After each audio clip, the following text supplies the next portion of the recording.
Let's get things started with your national days of the week. Starting with tomorrow, mañana, domani, Monday, August the 10th, is National Shapewear Day. If you don't know what shapewear is, I'll give you a good explanation. In the days of yore, they would put the women folk inside these cages called corsets. And, all about window dressing, all about curb appeal, all about making that woman look way more attractive than she may or may not have been. They would plump up the fun parts and then squeeze in all the other parts so they had that hourglass figure that we all know and love. Well, in the 21st century, they've got this stuff called shapewear, where a person puts their body into a very constricting clothing that shapes them. But then at the end of the day, they got to take it off. And during the day, they've got to wear it. And they're miserable and they're angry. And I recently saw some shapewear, which is completely unnecessary, but I saw it. And I thought for a moment that somebody else had put their laundry inside my laundry. Because there's no one in my house that can fit inside what I was looking at. I definitely can't fit. My wife can't fit, and we're the only two suspects. Okay, but apparently, forcing your 8, I think that's the women number, an 8, a 7, 6, I don't know. Don't want to get offended. Whatever the number is, putting that into a much smaller number, like a 1 or a 2, is good. It's not. Stop doing that.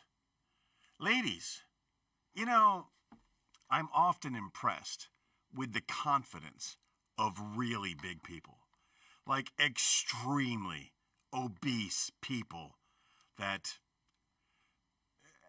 have no shame. They have absolute confidence in the fact that they look good, okay? They look good. And they'll wear clothing that is not meant for them, that doesn't fit them, but they know that they look good. I am amazed with the confidence that those people have. And what those people don't do is they don't buy shapewear. They don't do it.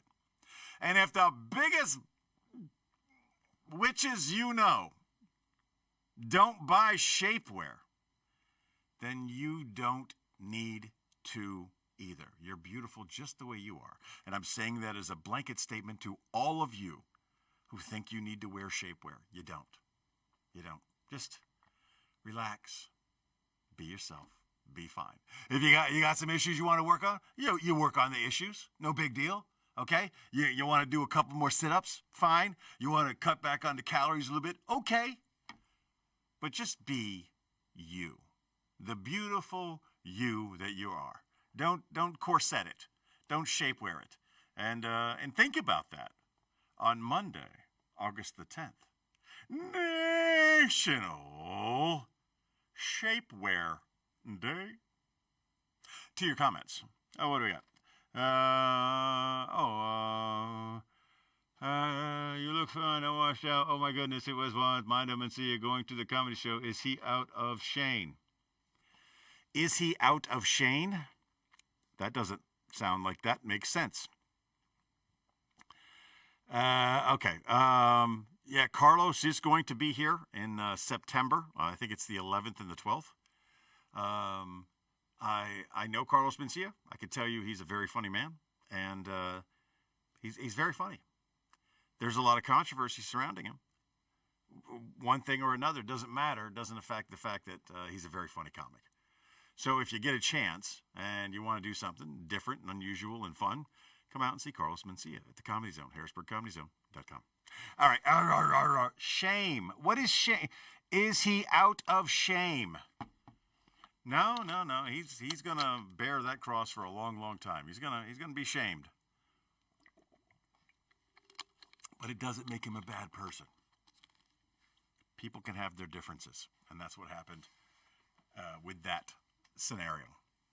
I opened for Carlos in Jacksonville, Florida, and he ate Mexican food in Jacksonville and got the food poisoning, which that means it was good Mexican food. And I remember him. He pooped himself. He got food poisoning. Things happen. He poops himself, and then he goes and changes clothes and comes back, and he's writhing in pain on the floor behind the stage.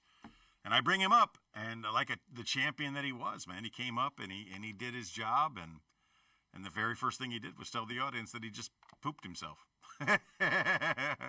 So I have a lot of respect for that. All right, moving on. That looks good.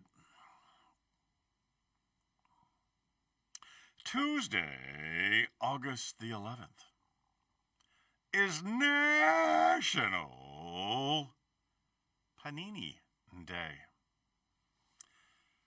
Now, if you don't know what a panini is, you should turn off your computer because you are not living your best life. You should not be watching me. You should be out exploring your universe because paninis exist out there. What is a panini, T-Bone? I'm not going to tell you. If you don't know, I'm not telling you. What I will allude to is they are tasty and delicious.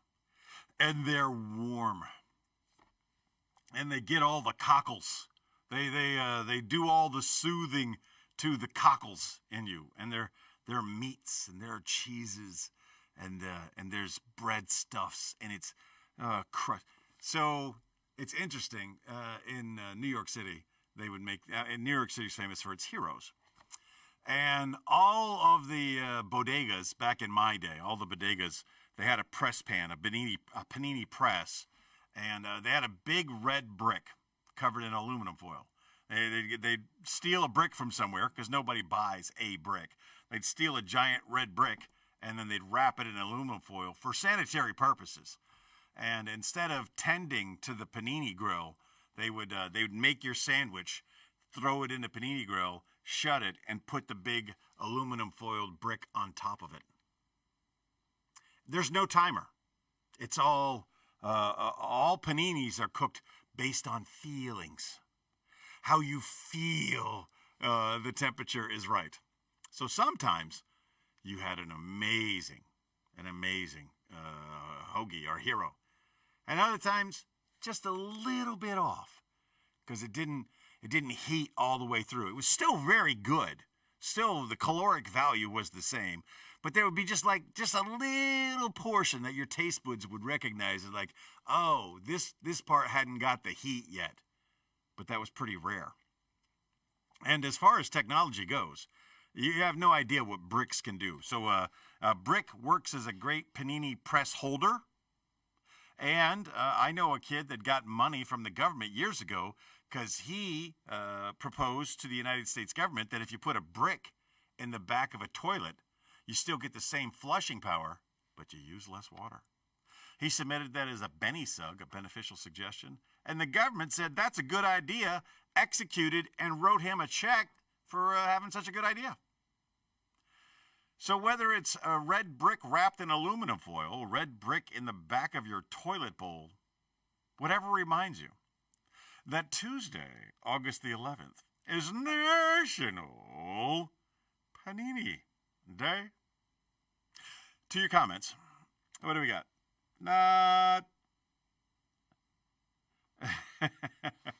It's a fancy grilled cheese with meat. Whatever. He's in a mood today. Mr. James is in a mood today. Mr. James is in a mood all the time. Jesse James Martin won last night for the Harrisburg Hilarious competition. Very, very happy to see that happen. And Tuesday, I'm going to interview him for the show. Yeah, I'm doing that.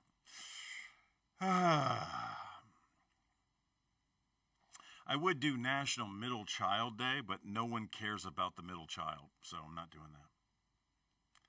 I would do National Elephant Day, but it's National World Elephant Day, and I don't do world. Plus, we don't have any roaming elephants in the United States of America. So I've got 2 suggestions left, and neither of them are good, but we'll go with this instead.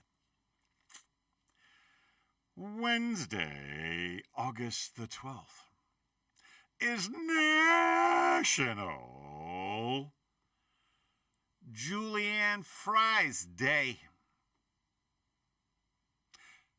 I never put that together until this exact moment in my life. That my wife is named after French fries. She's a Julienne. I'll never look at Julienne French fries the same way again. If I knew what they were. I'm not really sure what makes a Julienne French fry. I think they're the really thin ones, right? They're really, really small, stupid idea that people thought would be a good French fry.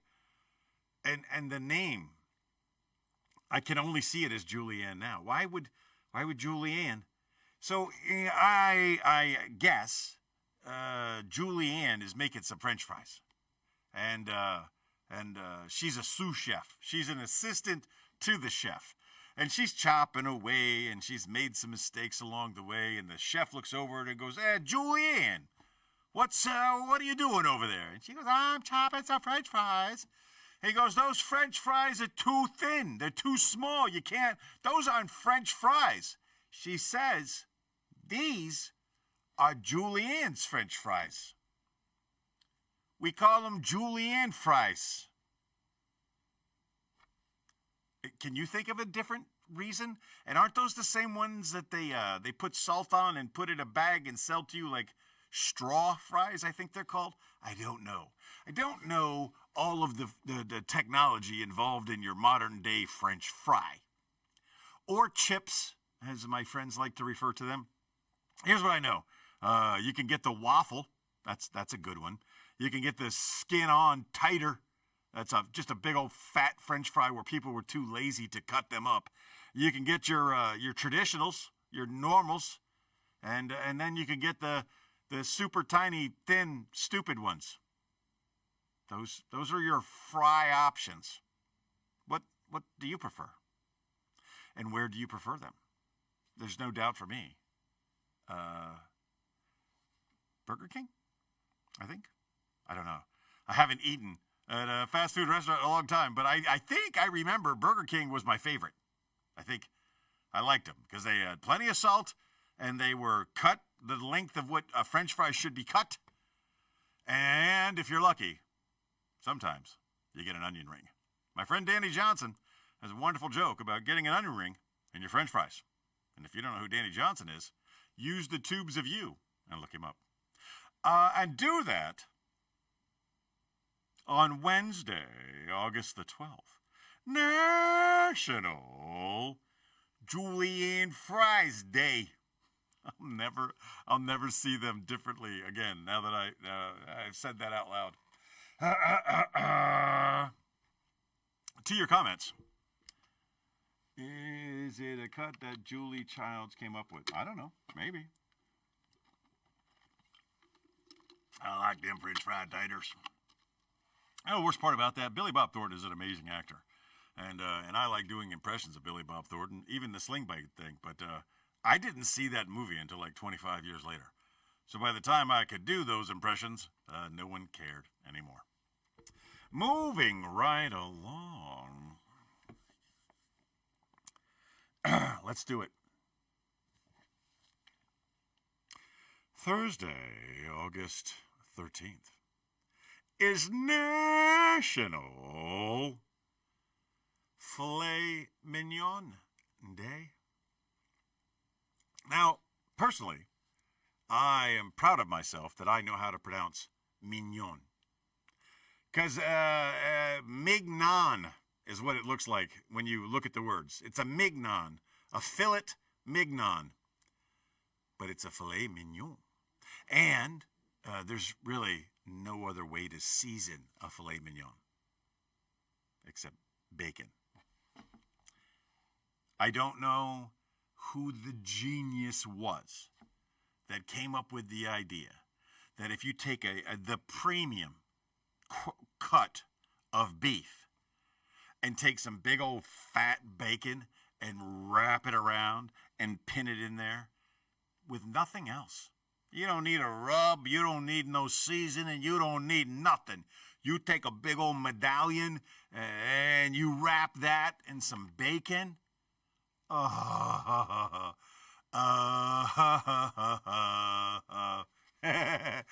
like the way that came out.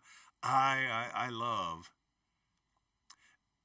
There's very few, first of all, don't eat bacon. It's going to kill you. And you should have known a long time ago that bacon was going to kill you because it's so delicious. Anything that's that good is bad. Women are the same. If you get yourself a really good woman, she's going to kill you. If you get yourself some really good bacon, it's going to kill you. A really good hamburger, it's going to kill you. Everything that's really good is eventually going to kill you. But I love a good filet mignon. I really do. And the best ones I've ever had nothing else other than a little black pepper and surrounded in bacon while it was being cooked. It makes me, I have a little bit of moisture created in my mouth right now. I have the taste of that delicious morsel of meat. I don't know where you're going to be on Thursday, August the 13th, but if you find yourself anywhere near some filet mignon, celebrate it on National Filet Mignon Day. How about that? Mignon. Filet mignon is what I meant to say. I screwed that up.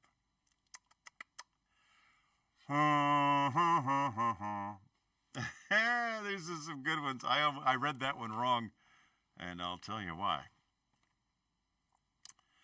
Friday, August 14th is National VJ Day. Now, I'll be honest with you. When I saw VJ, I saw a whole word with a bunch of letters that were not in V or J. I saw National Day, and it made me smile.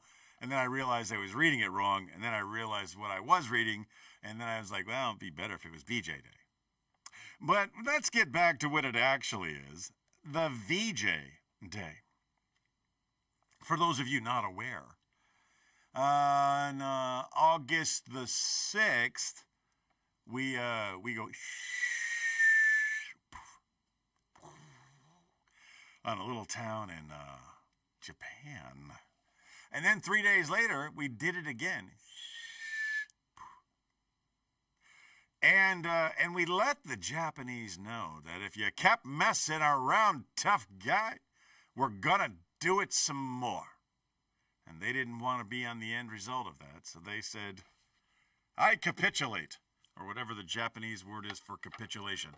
They surrendered on August 14th. They signed the paperwork on the USS Missouri in Tokyo Harbor. Yes. Ending World War II. So you may know a lot of famous dates in history, but never forget, August 14th was the day they signed the paper at total and complete surrender. Surrender. Which actually worked out really, really well for them.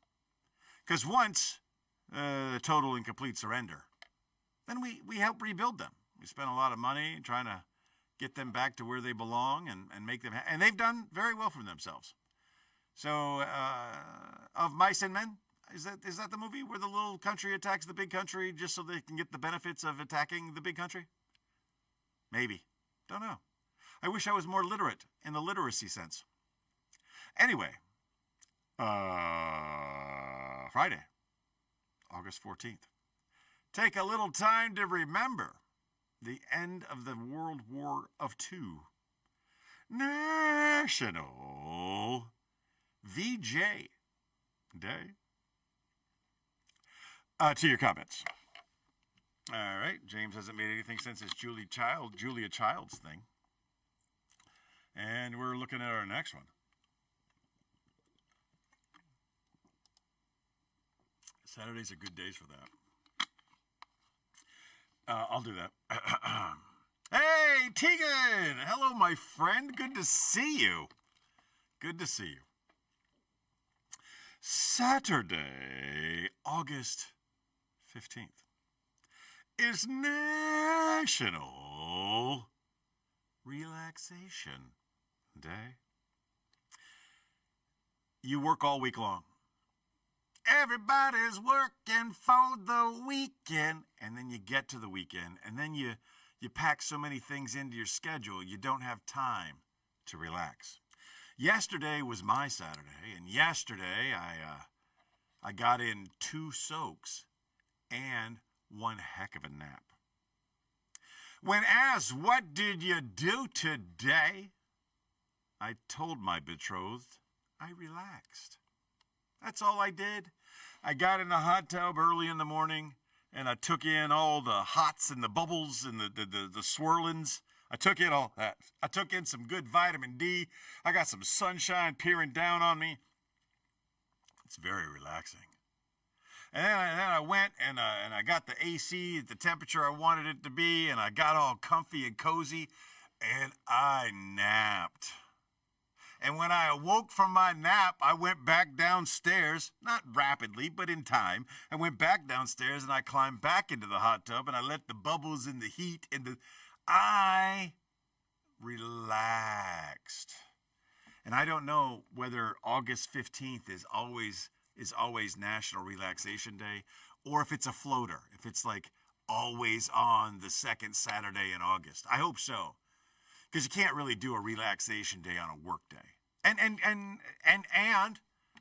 there was no work involved yesterday. Even though I had obligations, I had things to do. I had to go to the Comedy Zone. I had to watch the finals of the Harrisburg's Hilarious Competition. But I had no responsibilities. I wasn't in charge of the door. I wasn't in charge of the clock. I wasn't in charge of ballots. I had nothing to do except be there and support some people that I know and love in what was a great competition. And we'll be talking more about that on the Lunsby show later. But if it's always on a Saturday, and do it, find a way, leave a day. You got 7 days in a week. Make one of them yours. Just one day, okay? Just pick one day and don't do anything that you have to do. Do things that you want to do, things that relax you. Recharge your batteries. Do it for you. I love Saturdays. If I can get 2 soaks, I've already got 1 soak in today, and today's Sunday. If you can get 2 soaks in on a Saturday and a nap and still do things you want to do, that's a winner. You have to remember, you work 5 days a week. Most of us work 5 days a week so that you can enjoy the 2 days you're not at work. But if you fill those 2 days with a bunch of work stuff, you're defeating the purpose. You're not doing yourself any justice. Think about that. On Saturday, August 15th, National Relaxation Day.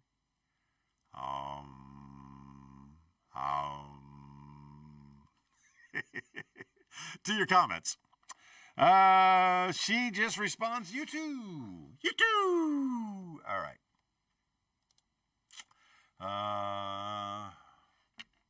Yeah, we're doing this. We're doing this one. Sunday, August 16th, is National Tell a Joke Day. been following me for any period of time, you know that my father was the encyclopedia of every dirty joke ever told. He knew them all. He was a very good joke teller. But then age caught up with him. And he wasn't so good at telling jokes anymore. And yeah, I can't, I just thought about what I have to do to finish this up, and I can't say it, so I'm not going to do that. Anyway, he told jokes because it made people laugh, and I tell jokes because I like to make people laugh. And everyone should have a joke in reserve. It doesn't have to be a good joke. There's no better feeling than making someone laugh. You understand, laughter is an involuntary reaction, triggered deep down in the places we don't talk about at parties, in the medulla oblongata, way back into the bottom little portion of your brain. You hear something, and it has a bad reaction back here. It's like, what is that? That's silly. Laughter in itself is an involuntary reaction to stimuli. Making someone laugh, that's a big deal. It's a big deal if you can do that. So everyone should do this. I'm not saying everybody needs to be a comedian. What I am saying is everybody needs to have a joke in their pocket. Everybody needs to have an icebreaker, something that they say that can trigger the involuntary reflex triggered by stimuli. Stimuli, words, medulla oblongata, cortex, things. And you should have that in reserve. Now, if you don't have a joke of your own, it's okay. Dad jokes are super popular these days, and they're super corny and they're super stupid. Bye, son. Yeah, it's the one I think of the most. Just have a joke. A knock knock. Who's there? Tegan. Tegan who? Tegan, you're glad it's not your twin sister? I don't know. It just yeah. Think about that and store it up and put it in your pocket and keep it for emergency situations. But prepare yourself for that emergency situation on Sunday, August 16th. National Tell a Joke Day.